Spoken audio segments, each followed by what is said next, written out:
cette tour.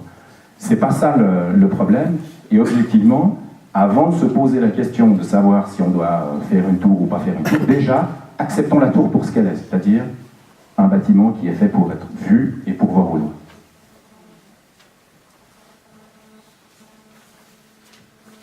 La question à laquelle ça renvoie, c'est la question de la monumentalité.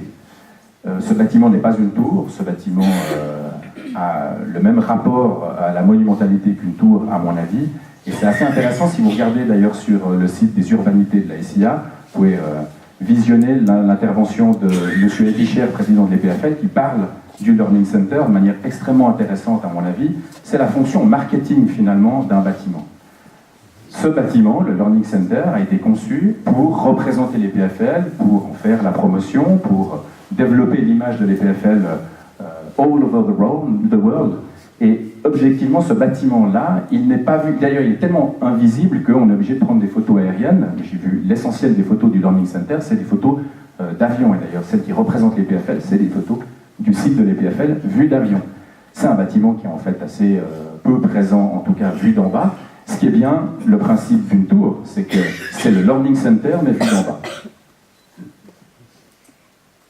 La question de la monumentalité renvoie aussi aux projets de tour actuels, ceux qu'on connaît le plus. Et si on regarde les projets les plus, dont on parle le plus dans les médias, c'est toujours le plus quelque chose, et le plus haut de, c'est pour ça qu'on parle de la Prime Tower aujourd'hui, et que très vite peut-être on ne parlera plus de la Prime Tower le jour où Bâle aura fait mieux, c'est bien le problème du le plus. Et c'est peut-être pas pour rien que c'est à Dubaï et à Oman qu'on fait les projets les plus fous, c'est peut-être parce que dans ces pays se concentre le plus d'argent et le plus de pouvoir dans le moins de main, et qui fait que ce genre de projet a le plus de capacité d'être développé.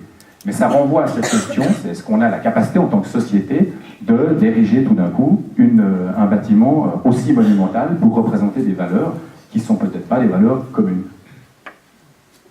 Ensuite, là, j'ai un petit panorama des différentes tours les plus actuelles, c'est les projets qui se développent le plus actuellement. Et ce que l'on constate dans les 5 dias qui suivent, celui-là aussi, est-ce que c'est une tour? C'est un petit peu une base importante, le suivant.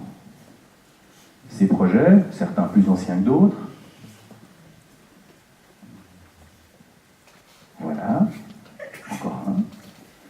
Et ce qui relie finalement ce que ces projets ont en commun, c'est la recherche de la différence. Objectivement, c'est cette recherche de l'originalité, à tout prix peut-être, mais en tout cas cette recherche de la différence d'un projet à l'autre. Déjà, les premiers projets new-yorkais cherchaient cette différence, et ce qui est intéressant aussi, c'est que malgré leur grande évolution du projet, on se rend compte que la coupe est toujours verticale. On représente le bâtiment toujours sans son contexte, ou en tout cas d'un point de vue qui souvent n'existe pas, parce que c'est le seul point de vue apte à montrer le bâtiment tel qu'en fait il ne sera jamais. Ce qui est intéressant dans le rapport au contexte et dans la question de base qui est posée par le débat ce soir, c'est de savoir si la recherche de la différence peut se faire sans l'homogénéité du contexte.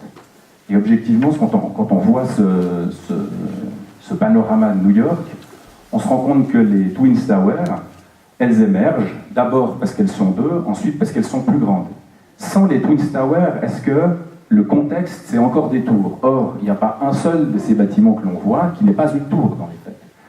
Et c'est bien là le problème de la définition, c'est qu'on se retrouve à parler de tours, mais uniquement des plus, c'est-à-dire les plus hautes, les plus spéciales, parce qu'elles sont deux, sans finalement se poser la question du rapport à leur contexte, qu'on a beaucoup perdu avec les Twin Towers, c'est justement le fait qu'elles sont deux, et que comme repère dans la ville où vous vous trouvez, vous avez une autre perspective sur les Twins. C'est-à-dire le repère dans New York, avec ce tramage orthogonal, est complètement différent aujourd'hui qu'avant, parce qu'on perd ce rapport de l'une par rapport à l'autre. Et pour l'orientation dans la ville, ça c'est fondamental. Et ça c'est une question finalement urbaine, une question par rapport au dessin de la ville.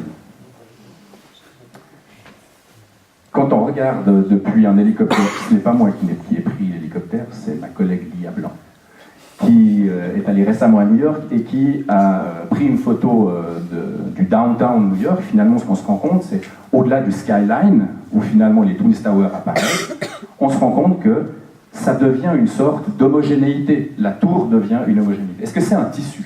Et ça, c'est bien la question qui a été posée, là aussi, je vais voir citer, qui a été posée par Le Corbusier en 1935, quand il est arrivé à New York, quelques heures après être arrivé à New York. J'ai trouvé ça dans New York Délire. Le problème de New York, c'est que les gratte-ciels sont trop petits et il y en a trop. Quelques années avant, Ferris disait le fait regrettable, ce n'est pas que les tours s'élèvent à 240 mètres, mais qu'elles soient si proches les unes des autres. Ce n'est pas que Manhattan est sa chaîne de montagnes artificielles, mais plutôt que cette dernière soit compacte au point de ne pas laisser passer la lumière et l'air entre les différents îlots bâtis. Alors la question c'est, est-ce que c'est bien ça le problème? En tout cas, par rapport à la relation au contexte, il y a deux choses à mon sens à dire. Malheureusement, je vais un peu griller les effets de mes interlocuteurs suivants. La première question, c'est le rapport au sol, le socle. Et clairement, il y a différentes approches. J'ai pris deux exemples à moi pour montrer le rapport extrêmement opposé et différent. D'abord, la tour Bel Air, avec un socle très urbain qui marque un front de rue, et d'où, de l'îlot, émerge une tour, une tourette, puisqu'elle a été amputée dans le cadre du projet assez rapidement pour ne pas concurrencer la cathédrale. Là aussi, une sorte de critère, un peu une sorte de préjugé. La tour Bel Air peut faire concurrence à la cathédrale. Or, elles ne sont pas du tout dans le même plan, pas du tout dans le même quartier, et l'une ne peut jamais concurrencer l'autre, même si vous mettez ici une cinquantaine d'étages en plus, il n'y aura absolument pas de problème dans ce panorama-là. Et puis, l'autre exemple lausannois, c'est la tour Eddy Press, avec un autre rapport à la rue, avec la rue à une orientation, elle se met en retrait, elle marque une place un peu à la mise, malgré le fait qu'on est dans un espace extrêmement serré, elle cherche à se distinguer et à se couper de son contexte, et ce sont deux rapports complètement opposés. L'une qui dit je m'ouvre sur la rue et qui cherche des relations, l'autre qui cherche tout sauf des relations avec la rue. Ça, c'est la question à la petite échelle. Puis la question à la grande échelle, c'est bien ce que l'on pouvait pressentir de la lecture corbusienne de New York, et qui est propre à bien nombre de villes américaines. La grande force de ces villes est qui permet de monter des quartiers de tours entiers, et des quartiers qui font que chaque bâtiment haut, puisque je ne sais pas si on peut encore appeler ça des tours, chaque bâtiment haut ne nuit pas à ce qui conçoit finalement la ville, ce qui construit la ville, c'est-à-dire le vide.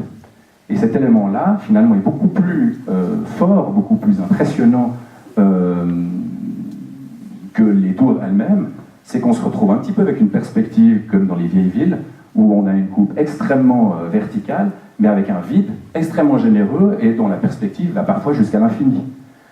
Et cette chose-là est possible à partir du moment où on n'a pas sacrifié le vide au profit du plein, où on a défini que ce qui était prioritaire, c'est bien cette avenue-là. La véritable tour qui se démarquerait des autres, c'est celle qui viendrait se mettre dans la perspective de cette rue.